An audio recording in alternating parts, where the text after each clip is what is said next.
The war in West Asia is intensifying. The American President Donald Trump has issued a fresh warning to Iran. ኢራን ከስከዛሬው ምት አሁን በተለየ መልኩ ወሳኝ የተባለ ጥቃት ደርሶባታል። ትራምፕ እንደዛቱት የአሜሪካ ጥቃቶች ከወታደራዊ ይዞታዎች ወደ ኃይል ተቋማት እየተሸጋገሩ ነው። Tensions are escalating across West Asia with the US-Iran conflict threatening to spiral further. ለ11 ተከታታይ ቀናት ኢራንን እየደበደቡ ያሉት የአሜሪካ ጀቶች ዳግም እንዳታንሰራራና እንዲሁም ደግሞ ቀና እንዳትል ለማድረግ ለኢኮኖሚያ ወሳኝ የሆነውንና በቀጠናው ግዙፍ የሆነውን የጋዝ ማጣሪያ መምታታቸው አያቶላዎቹ ለማሽመድመድ የሞከሩበት ጥቃት ተብሏል። አሁን ነገሮች እየለዩ ነው። አሜሪካ እግረኛ ወታደሮቿን ለማስገባትና ኢራን ላይ ሙሉ ጦርነት ለማወጅ የሚረዳትን ወሳኝ ጥቃቶችን በተከታታይ ቀናት ምህረት የለሽ በሆነ መልኩ እየሰነዘረች ነው። በአንጻሩ የኢራን ጦርም እንዲሁ በእጅ የሚል አልሆነም። የኢራን ጦር በምላሹ አነጋጋሪ የሆነ ጥቃት መሰንዘሩ ተሰምቷል። መረጃዎቹን በሰፊ ይዘናቸዋል። ቻናሉን ሰብስክራይብ በማድረግ እይታዎትን ይጀምሩ። ቪዲዮን ላይክ ማድረግ ቀዳሚ ይሁን። መልካም ቆይታ። በአሁኑ ወቅት ለ11ኛ ተከታታይ ምሽት እየተካሄደ ባለውና እጅግ የተባባሰ በሄደው አስከፊ ውጊያ የአሜሪካ ማዕከላዊ እዝ በኢራን ግዛት ውስጥ ጥልቀት ባላቸው ቁልፍ ወታደራዊና የኃይል መሰረተ ልማቶች ላይ አዳዲስ የአየር ድብደባዎችን ፈጽመዋል። ይህም በቅርቡ መካከለኛው ምስራቅ ታሪክ ውስጥም ከተመዘገቡ እጅግ ዘላቂና ከፍተኛ የተባለ የአየር ዘመቻዎች አንዱ እንደሆነ ተንታኞች ገልጸውታል። የምዕራብ እስያ የኃይል ግንባታ መሰረትና የኢራን ትልቁ የተፈጥሮ ጋዝ ማቀነባበሪያ ግዙፍ ተቋም የሆነው የኤቦላንድ የጋዝ ማጣሪያ ከቡሼሄር ኤርፖርት ወታደራዊ ክፍል ጋር በጥምረት በአሜሪካ ጦር መሳሪያዎች ከፍተኛ ድብደባ ሲፈጸምባቸው አድሯል። ይህም ጥቃት በኢስላማዊት ሪፐብሊክ የመከላከያ አቋምና እንዲሁም ቀድሞውኑ በተዳከመው የኢኮኖሚ ህልውና ላይ ከፍተኛ ድንጋጤ ማዕበልን ፈጥሯል። ከኢራን ጦር ጋር የተቀራረቡ እንደ ፋርስ ኒውስ ያሉ እንዲሁም ደግሞ የኢራን ከፊል መንግስታዊ መገናኛ ብዙሃን የዋና ከተማው መከላከያ መሳሪያዎች ምላሽ ለመስጠት ሲጥሩ እንደነበር አረጋግጠዋል። የኢራን ብሔራዊ ቴሌቪዥን ማስጠንቀቂያ ጥሪውን መስፋትም የትዕዛዝ መስጫ ተቋማት ባረፉባቸው የኮረብታ አካባቢዎች የሚገኙትን የሰፊዋ ከተማ ምዕራባዊ ምስራቃዊና ሰሜናዊ ምስራቅ ክፍሎችን ጨምሮ በመላው ክልሉ የመከላከያ ተኩስ መኖሩን ገልጿል። ማዕከላዊ እዝ ሴንትኮም በራሷ በቴህራን ከተማ ቀጥተኛ ጥቃት መፈጸሙን በይፋ ባያረጋግጥም የሌሊቱ ተኩስ ብርሃንና የጸረ አየር መከላከያ ፍልሚያዎች ግን ዋና ከተማ ስጋት ውስጥ መሆኗ እንዲሁም ደግሞ ወደፊት ሊመጣ የሚችለውን አደጋ በመጠባበቅ ላይ እንደምትገኝ ግልጽ አድርጎ ያሳየ ጥቃት ነው። ኢራን በወሳኙ የሆርሙዝ ወሽመጥ በኩል በሚያልፉ የንግድ መርከቦች ላይ የምታደርሰውን ስጋት ለመቀነስ የተነደፈው ሌላው የዘመቻው ምዕራፍ ነው። በማዕከላዊ እዝ ይፋ መግለጫ መሰረት ከሆነም በጥቃቱ የኢራን ወታደራዊ ኦፕሬሽን ማዕከላት፣ የባህር ኃይል አቅሞች፣ የአውሮፕላን ማረፊያ መጠለያዎችና የድሮን ማከማቻዎችን ጨምሮ ሰፊ ሎጂስቲክስ መረቦች ኢላማ ተደርገዋል። በቡሼር ፓርቺንና ሄባህን ጨምሮ በማሻር ባንዳር አባስና ቻባሃር ሩሚያ ከታብሪዝ ምዕራብ ባሉ አካባቢዎች በአኔህ ሲሪክና በቴህራን ዙሪያ በሚገኙ ወሳኝ ኢላማዎች ላይ ጥቃቶች መፈጸማቸውን የሚገልጹት ዘገባዎች በሰፊ ወጥተዋል። የሌሊቱ ጥቃት ዋነኛ ትኩረቱ በሁዚስታን ግዛት ማሻሃር የሚገኘው የኤቦላንድ ጋዝ ማጣሪያ እንደነበር ይታመናል። ይህ ተቋም እጅግ ከፍተኛ ስልታዊ እሴትን ያነገበ ነው። እንደ ኢራን ዋነኛ የጋዝ ማቀነባበሪያ ማዕከልና በምዕራብ እስያ ትልቁ ተቋም እንደመሆኑ መጠን በኤቦላንድ ከደቡብ ፓርስ ምዕራፎችና በሌሎችም መስኮች የሚመጡ እጅግ በጣም ብዙ የጋዝ መጠኖችን ያቀነባብራል። ይህ ተቋም የፔትሮኬሚካል ግንባታዎች የሚመግብ ከመሆኑ በላይ በቀን በ10 ሚሊዮኖች የሚቆጠሩ ኪዩቢክ ሜትር ጋዝ ያስገባል። እዚህ ቦታ ላይ የተሰነዘረ ቀጥተኛ ጥቃት ታክቲካዊ ብቻ አይደለም፣ ይልቁንም የኢራን የኃይል መሰረትን የሚጎዱ የውጭ ንግድ፣ የአገር ውስጥ አቅርቦትና የመንግስትን ፋይናንስ ህልውና ሊያናጋ የሚችል አጥፊ ምት ነው። በተመሳሳይ ጊዜም የቡሼሄር ኤርፖርት ወታደራዊ ክንፍ ጥቃት አስተናግዷል። ቡሼሄር በኢራን ውስጥ ብቸኛው የሚሰራ የኒኩሌር ኃይል ማመንጫ አቅራቢያ የሚገኝ በመሆኑ ቀድሞውኑ ወሳኝ ስፍራ ሲሆን በድብደባ ዘገባዎች ውስጥም በተደጋጋሚ ተጠቅሷል። የኢራን ባለስልጣናት በደቡባዊ አውሮፕላን ማረፊያ ዙሪያ ፍንዳታዎች መከሰታቸውና የአየር መከላከያ ሰራዊቱ ከበላይ የታጠቀውን ስጋት ለመመከት በከፍተኛ ሁኔታ ሲንቀሳቀስ እንደነበር ገልጸዋል። የጦርነቱ ቀጠና የሚከታተሉ ወታደራዊ ባለሙያዎች በአሁኑ ወቅት የተወሳሰበ ሁኔታዎችን አካሄድ እየታየ መሆኑን ይጠቁማሉ። በቴህራን የአየር መከላከያ መሳሪያዎች በከተማዋ ደረጃ ድምጻቸውን ማሰማታቸው የመሬት ላይ ጥቃት ሳይረጋገጥ ተኩስ መከፈቱ የጠላትን አየር መከላከያ ለማፈን ከተነደፈው ወታደራዊ መመሪያ ጋር ይጣጣማል። በዚህ ለ11ኛ ተከታታይ ምሽት በሚካሄደው አስከፊ ውጊያ መሃል የሚገኝ ዋነኛው ስልታዊ ነጥብ የሆርሙዝ ወሽመጥ ነው። ባለፉት 3 ወራት ውስጥ ብቻ ኢራን ከ30 በላይ በሚሆኑ የንግድ መርከቦች ላይ ተደጋጋሚ ጥቃቶችን ፈጽማለች። በባህር ተጓዦች ሕይወት ላይ አደጋ ደቅናለች። በተጨማሪም በመላው ዓለም የነዳጅ ገበያ ላይ ከፍተኛ መናጋትና ድንጋጤ መፍጠር የባህር ላይ እንቅስቃሴውን በጽኑ ጎድታለች። ለኢራን እርምጃ ምላሽ ለመስጠትም አሜሪካ በማዕከላዊ እዝ ሴንትኮም የተወሰኑ ወታደራዊ ኢላማዎችን ብቻ በመምረጥም ቀጣይነት ያለው እርምጃ ሲወስድ ቆይቷል።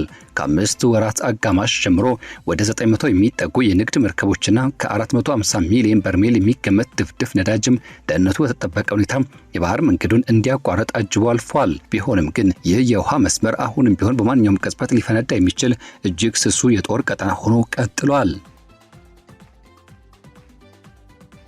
ኢራን የባህር መስመሩን ለመዝጋት ወይም ደግሞ እንቅስቃሴዎችን ለማሰናከል የምታደርገው ዛቻ እንቅስቃሴ አሜሪካ ይህንን የተቀናጀ አየርና የባህር ዘመቻ እንድታፋጥን ምክንያት ሆኗታል። የፖላንድ ጋዝ ማጣሪያ ተቋም ማቀነባበር አቅም እንዲሁም ደግሞ የቡሼር ወታደራዊ ማዕከላት የኢራን መንግስት በባህር ላይ ያለውን ወታደራዊ ኃይል የመዘርጋት አቅምን ቀጥተኛ ቁርጠኝነት አላቸው። እነዚህ ስልታዊ ቦታዎች ማዳከምና መደምሰስ ደግሞ የኢራን ጦር የባህር ኃይል የሚያከናውናቸውን ወታደራዊ እንቅስቃሴዎች የመሳሪያ ማስወንጨፊያ፣ የትዕዛዝ ማዕከልና የሎጂስቲክስ ድጋፍ ሰጪ መዋቅሮችን በከፍተኛ ሁኔታ የሚያዳክም ነው። የዓለም አቀፍ ንግድ ዋጋ አመልካቾችም ቢሆኑ በዚህ ቀውስ ምክንያት ከፍተኛ የመዋዠቅ ሁኔታን እያሳዩ ይገኛሉ። የዚህ ጦርነት መራዘም የሚያስከትለው ስጋት የነዳጅ ዋጋ እንዲያሻቅብ አድርጎታል። ቴህራን የምታደርገው ትንኮሳ ቢኖርም አሜሪካ የባህር መስመሩ ለህጋዊ ንግድ እንቅስቃሴ ክፍት ሆኖ እንዲቀጥል እንደምታደርግ በማረጋገጥ የነዳጅ ነጋዴዎች ሁኔታውን በስጋትና በትኩረት እየተከታተሉት ይገኛሉ። የዚህ ክስተት ኢኮኖሚያዊ ስጋት እጅግ የጎላ ነው። ምክንያቱም የዚህ የባህር መስመር ለረጅም ጊዜ መዘጋት በእስያ በአውሮፓና በሌሎችም የዓለም ክፍሎች ላይ የኢኮኖሚ ውዝግብ በመፍጠር የነዳጅ ዋጋን የሚያስወድድና የዋጋ ንረትን የሚያባብስ ሆኖ መቀመጡ አይቀሬ ነው። ይህ አሁን የሚታየው ክስተት በድንገት የተከሰተ አጋጣሚ አይደለም። ይህ ለ11ኛው ምሽት የተካሄደው ተከታታይ ጥቃትም ቀደም ሲል በየካቲት የተካሄደው ሰፊ ግጭት በኋላ የተቀጣጠለውና ለወራት ሲካሄድ የቆየው የ2000 ያህል እርምጃ ውጤት ነው። ውጥረቱን ለማቅለል በሚል እንዲሁም ባህር መስመሩ መልሶ ለማክፈት ታስቦ የተደረገው ጊዜያዊ ስምምነት ኢራን በንግድ መርከቦቿ ላይ የምታደርሰውን ጥቃት መቀጠሏ ምክንያት ፈርሷል። ከፍተኛ የዋሽንግተን ባለስልጣናትን ጨምሮ የአሜሪካ ወታደራዊ ክፍሎች እያንዳንዱ የሚወሰደው ወታደራዊ እርምጃ የኢራንን ተጠቃሚነት ለማረጋገጥ አስፈላጊ እንደሆነ ገልጸዋል። ቀደም ሲል የተካሄዱት የጥቃት ማዕበሎች በሆርሙዝጋን፣ ቡሼህርና እንደዚሁም ሲስታን ባሉቺስታን ግዛቶች የሚገኙ የባህር ዳርቻ መከላከያ ራዳር ጣቢያዎችን፣ የሚሳኤል ዴፖዎችና የባህር ኃይል ሀብቶችን ኢላማ ያደረጉ ነበሩ። በነባር ዘገባዎች መሰረት በአንድ ጥቃት ጊዜ ብቻ ከ80 እስከ 90 የሚደርሱ ኢላማዎች የተመቱ ሲሆን እነዚህም አነስተኛ ተዋጊ ጀልባዎችን ጨምሮ የትዕዛዝ ማዕከላትና ወደ ኢራን ዋና የሚገቡ ወደ ባንደር አባስ የሚወስደውን የሎጂስቲክስ መስመሮችና ድልድዮችን ያካተቱ ነበሩ። ኢራን በበኩሏ ደግሞ በባህሬን፣ በኩዌትና በሌሎችም አካባቢዎች የሚገኙ የአሜሪካ ጦር ሰፈሮች ላይ የድሮና የሚሳኤል ጥቃቶችን መፈጸሟን በመግለጽም የማሸነፍና የመቋቋም አቅሟን ለማሳየት ትጥራለች። ገለልተኛ ወታደራዊ ግምገማዎችና የሳተላይት ምስሎች እንደሚያሳዩት የኢራን ወታደራዊ አቅም በከፍተኛ ደረጃ ተዳክሟል። የአየር መከላከያ ስርዓቷ ተጎድቷል። የባህር ኃይል እንቅስቃሴዋ ተገድቧል። እንዲሁም የሚሳኤልና የድሮን አጠቃቀሟ እጅግ እንዲቀንስ ሆኗል። ለ11ኛ ተከታታይ ምሽቶች የሚካሄደው ይህ ወታደራዊ ኦፕሬሽን ከፍተኛ ሎጂስቲክስ ቅንጅትን ይፈልጋል። የነዳጅ ጫኝ አውሮፕላኖች ድጋፍ፣ የመረጃ ቅንብር፣ የውጊያ አየር ቅኝትና የርቀት ውጊያ መሳሪያዎችን ማዘጋጀት አስፈላጊ ነው። የአምስተኛ ትውልድ ተዋጊ አውሮፕላኖችም ድሮኖችና የባህር ኃይል መሳሪያዎች የሚጠቀሙት የአሜሪካ ኃይሎችን በአየር ክልሉ ላይ ሙሉ የበላይነት እንዲያዙ ይታያሉ። በወረቀት ላይ እጅግ ጠንካራ ይመስል የነበረው የኢራን የተደራጀ የአየር መከላከያ ስርዓት ስልታዊ በሆነ መንገድ እየተመታና እየተዳከመ ይገኛል። የፖላንድ የጋዝ ማጣሪያ መመታትም እጅግ ከፍተኛ ወታደራዊና የኢኮኖሚያዊ ክብደት ያለው ክስተት ነው። በቀን ከ50 ሚሊዮን ኪዩቢክ ሜትር በላይ የተፈጥሮ ጋዝ ማቀነባበር አቅም ያለው ይህ እጅግ ብርቱ የሆነ ተቋም የኢራን ዘመናዊ የኃይል መሰረተ ልማት ማዕከል ነው። የዚህ ተቋም ላይ የሚደርስ ማንኛውም አይነት ጉዳት በፔትሮኬሚካል ምርት፣ በኤሌክትሪክ ኃይል ማመንጨትና አስቀድሞ በማዕቀብ ብሎም በግጭት በተጎዳው የኤክስፖርት ገቢ ላይ ከፍተኛ አሉታዊ ተጽዕኖ ያሳድራል። ታሪካዊ የነዳጅ ማዕከል ሁዚስታን ግዛት ደግሞ አሁን በድጋሚ የውጊያ ግንባር ቀደም ቦታ ሆኗል። የቡሼህር ድርብ ባህሪ ደግሞ የሲቪል ኒውክሌር ማመንጫ አቅራቢያ መሆኑና ወታደራዊ ኤርፖርት ኢላማ መደረጉ ሁኔታውን እጅግ አሳሳቢ አድርገዋል። የኢራን ባለስልጣናት ቀደም ሲል በነበሩ ክስተቶች ምንም አይነት የጨረር አደጋ አለመከሰቱን ቢገልጹም ቢያስታውቁም በግዛቱ ላይ የሚደረግ ተደጋጋሚ ጫና አሜሪካ ከፍተኛ እሴት ያላቸውን ስልታዊ ቦታዎች ለመምታት ወደ ኋላ እንደማትል ያሳያል። በሩሲያ የተገነባው ይህ ኒውክሌር ኃይል ማመንጫ ለቴህራን የምልክትና የጥቅም ማዕከል በመሆኑ በእሱ ላይ የሚደርስ ማንኛውም ስጋት የዓለም አቀፉን ህብረተሰብ ትኩረት የሚስብ ነው። የገልፍ ሀገራት ከዋሽንግተን ጋር ያላቸውን ግንኙነትና ከግጭቱ የሚመጣውን ስጋት በማመጣጠን ሁኔታውን በቅርበት ይከታተሉታል። በኢራን የኃይል እንቅስቃሴ ላይ ፍላጎት ያላቸው ቻይናና ሩሲያ ሁኔታዎችን በስጋት እየተመለከቱት ነው። የሆርሙዝ ቀውስ የሚቀጥል ከሆነ የዓለም አቀፍ መርከቦች የመንገድ መቀየርና የመድን ዋስትና ክፍያዎች መጨመር የዓለምን የንግድ መስመር ሊቀይሩና ሊያናጉ ይችላሉ። ከዚህ ስልታዊ የፖለቲካና ወታደራዊ ጨዋታ በስተጀርባ ሰብአዊ ጉዳቶችም እየጨመሩ መሄዳቸው አይቀሬ ነው። የኢራን መንግስት መገናኛ ብዙሃን ቀደም ሲል በነበሩት የጥቃት ማዕበሎች የወደሙ ቦታዎችና የሲቪሎችን እንዲሁም የመጀመሪያ ረድፍ ረዳቶችን ጉዳት ዘግበዋል። ከኢራን ውስጥ የሚወጡ ማህበራዊ ሚዲያ መረጃዎችም የህዝቡን ስጋት የተዛቡ ምሽቶችንና የኢኮኖሚ ጫናዎችን ያሳያሉ። የተጎዱ ግዛቶች ውስጥ የሚታየው የኃይልና የነዳጅ እጥረት የህዝቡን የዕለት ተዕለት ኑሮ ያከበደ ሆኗል። የአሜሪካ ኃይሎችም ቢሆኑ በዚህ ሰፊ ግጭት ውስጥ የራሳቸውን ሰራተኞችና ወታደራዊ አባላት በማጣታቸው ቀጠናው እጅግ አደገኛ መሆኑን አረጋግጣል። ዲፕሎማቶች የሰላም መንገድን በሚፈልጉበት በዚህ ወቅት ላይ በሁለቱ ወገን ያሉ ቤተሰቦችም የዚህን አስከፊ ጦርነት ጫና እየተሸከሙት ይገኛሉ። በምስራቅ በኩል ንጋት ሲተካ አጠቃላይ ቀጠናው በከፍተኛ ውጥረት ውስጥ ሆኖ ትንፋሹን ውጦ ይጠብቃል። የአሜሪካ ማዕከላዊ እዝ የባህር ላይ ንግድ እንቅስቃሴዎችን የመጠበቅ አቅሙን እንደሚቀጥል አስታውቋል። የኢራን ምላሽ በተዘዋዋሪ በተላላኪዎቿ በኩል ወይም ደግሞ በቀጥታ የሚሰጥ ቢሆንም የግጭቱን የበለጠ ሊያሰፋው የሚችለው ሂደት ቴህራን ከሆርሙዝ ባሻገር ወታደራዊ እርምጃ እንደምትወስድ ስትዝት ነው።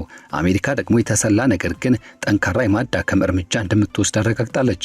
ተንታኞች እንደሚሉት ከሆነ የዘመቻው አካሄድ ስጋቶችን በለየትና ማስወገድ ረገድ የነቃና የተቀናጀ ነው።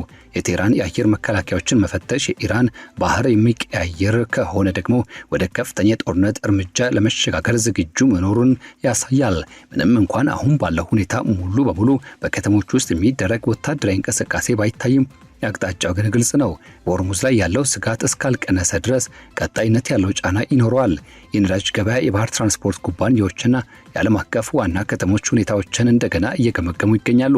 ለአሁኑ ግን በኢራን ሰማያት ላይ ያለው ፍልሚያ ቀጥሏል። የሆርሙዝ ወሽመጥ የታላላቅ ኃይሎች ግጭት ማዕበልና እንዲሁም ደግሞ ዋነኛ ጥንስስ ማዕከል ሆኗል። ለ11ኛው ምሽት የተካሄደው የጥቃት ኢላማ ደግሞ መቼ እንደሚያልቅና የማይታወቀው በዚህ ጦርነት ውስጥም ሌላው የታሪክ ምዕራፍ ሆኖ ተመዝግቧል።